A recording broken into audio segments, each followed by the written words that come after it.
Assalamualaikum warahmatullahi wabarakatuh. Hai, balik lagi dengan aku Reza Melinda Dwi Marciani, NIM 071181633088.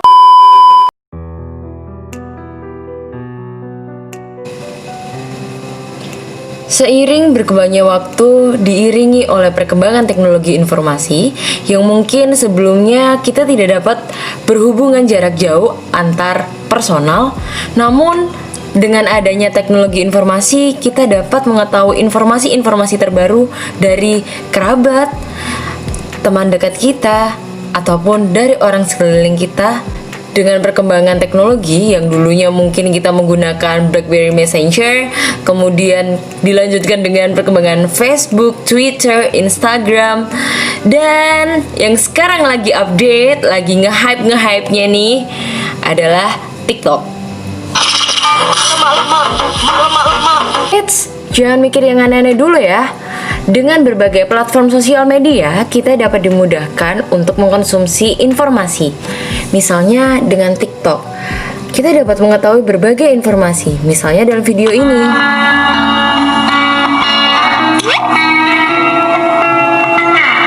Kemudian yang kita hadapkan dalam memperoleh suatu informasi, baik berbagai bentuk, berbagai cara maupun berbagai upaya yang kita lakukan, kita ini sudah termasuk fase revolusi industri 4.0.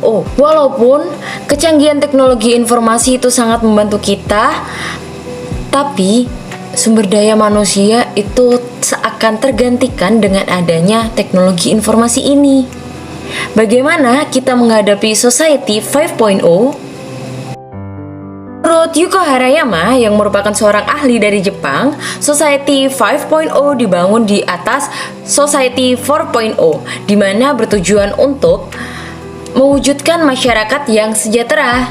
Jadi Society 5.0 itu adalah gimana sih suatu teknologi itu digunakan untuk menunjang kemampuan manusia. Jadi di sini fokusnya bukan ke teknologinya ya. Kita fokusnya pada manusianya. Apapun teknologinya itu harus sudutkan pada manusianya.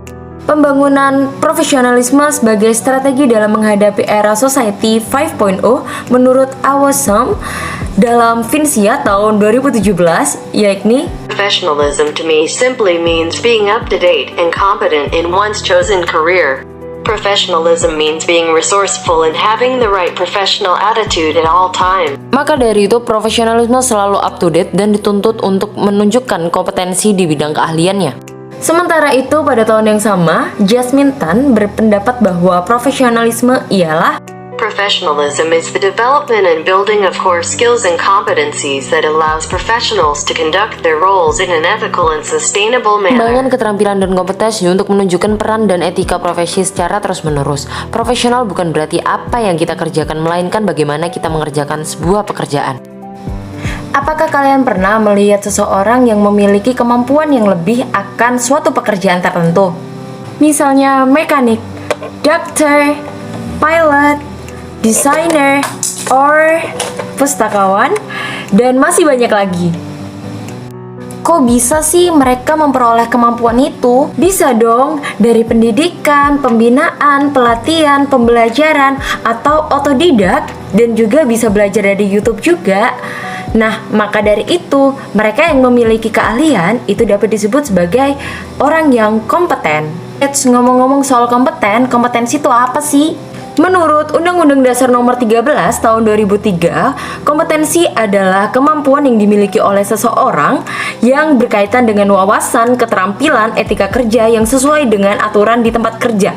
Pemerintah telah membuat kemampuan kerja yang mencakup aspek pengetahuan, keterampilan, keahlian, etika kerja, dan pelaksanaan tugas yang diberikan oleh atasan dalam SKK atau Standar Kompetensi Kerja. Terdapat 3 standar kompetensi kerja, yaitu SKKNI, Standar Kompetensi Kerja Khusus, dan Standar Kompetensi Kerja Internasional. Dengan pesatnya teknologi informasi seperti saat ini, bagaimana sih kompetensi yang harus dimiliki oleh pustakawan dalam menghadapi era Society 5.0 yang berdasarkan pada SKKNI tahun 2019? Kompetensi literasi pustakawan disiapkan dalam rangka mencapai target dan tujuan literasi masyarakat, yaitu melek teknologi dan informasi. Kompetensi literasi pustakawan yang dimaksud adalah literasi secara global atau global literacy, bagi menjadi 4, yaitu personal literacy. Di sini pustakawan harus mampu mengevaluasi dirinya sendiri sebelum memberikan pelayanan informasi kepada pengguna. Kira-kira dia mampu atau tidak ya? Yang kedua adalah social literacy. Di sini pustakawan dituntut lebih efektif bersosialisasi dan berbagi pengetahuannya kepada pengguna. Yang ketiga ada business literacy. Kompetensi yang berkaitan dengan personal branding, pustakawan dan kelembagaannya. Literasi ini dapat diterapkan dengan pendekatan bisnis atau pemasaran. Yang terakhir ada culture literacy. Kompetensi literasi yang berkaitan dengan kemampuan pustakawan untuk memahami karakteristik, perilaku, kebiasaan, dan budaya masyarakat yang dia layani. Pustakawan harus memberikan pelayanan secara prima kepada siapapun tanpa adanya sikap diskriminasi kepada pengguna perpustakaan. Apakah pustakawan juga mengambil peran dalam peningkatan kemampuan literasi? Iya benar, seorang pustakawan ini merupakan salah satu tokoh utama yang mengambil peran untuk meningkatkan kemampuan literasi pada masyarakat Indonesia. Agar literasi masyarakat Indonesia yang masih dianggap rendah dapat meningkat melalui peran aktif pustakawan di Indonesia. Pustakawan merupakan tenaga profesional perpustakaan yang dituntut untuk senantiasa mengembangkan potensi diri profesinya secara berlanjut. Bagaimana sih tips and trick seorang pustakawan dalam meningkatkan kemampuan literasi pada masyarakat? Yang pertama, melakukan evaluasi diri dalam rangka mengetahui kemampuan dan pengetahuan pustakawan terhadap isu-isu literasi yang berkembang di masyarakat. 2. Mengidentifikasi kebutuhan informasi pengguna potensial. Di sini untuk mengetahui pengguna potensial itu, pustakawan harus melakukan survei atau profiling ke lembaga yang bersangkutan. Yang ketiga, menetapkan materi literasi informasi sesuai dengan kebutuhan pengguna. Dan yang keempat, membangun kerjasama berbasis kemitraan secara berlanjut. Nah, maka dari itu, sistem kerjasama ini dilaksanakan dengan sistem kemitraan atau saling menguntungkan dan berkelanjutan. Apabila hal ini dapat terwujud, maka program-program literasi yang direncanakan pustakawan dapat dianggap sebagai program yang berhasil. Nah, bagaimana sih untuk meningkatkan kemampuan literasi anak sejak dini? Literasi sejak dini yang ditanam kepada anak, hal ini khususnya tidak terlepas dari kedua orang tuanya dan lingkup keluarganya, di mana merupakan lingkup awal seorang anak berkembang dan bertumbuh, bagaimana menciptakan karakter seorang anak tersebut. Terkadang banyak orang tua terlena dan terlepas oleh dunia ini, yaitu mengajari anaknya hanya untuk menulis dan membaca. Ketika seorang anak dia sudah dapat membaca dan menulis, orang tua tidak akan melanjutkan itu. Mungkin dia akan mengajarkan ke bimbel atau melalui beberapa platform seperti YouTube atau dan lain-lain, namun tidak diajarkan dan dituntun pelan-pelan seperti awal dia mengajarkan membaca dan menulis. Maka dari itu pentingnya peran orang tua atau lingkup keluarga dalam hal meningkatkan kemampuan literasi. Dengan membaca dan menulis akan meningkatkan literasi di Indonesia yang masih tergolong sangat rendah. Dengan membaca dan menulis akan meningkatkan intelektual bangsa Indonesia. Melalui tulisan, para penulis akan mendapatkan banyak manfaat, khususnya yang terkait dengan pengembangan profesi dan pengakuan status dan eksistensi profesi di masyarakat. Pustakawan merupakan pejuang dalam meningkatkan literasi masyarakat di Indonesia, sehingga melalui pustakawan tercapailah tujuan dari program literasi yang diselenggarakan oleh pemerintah.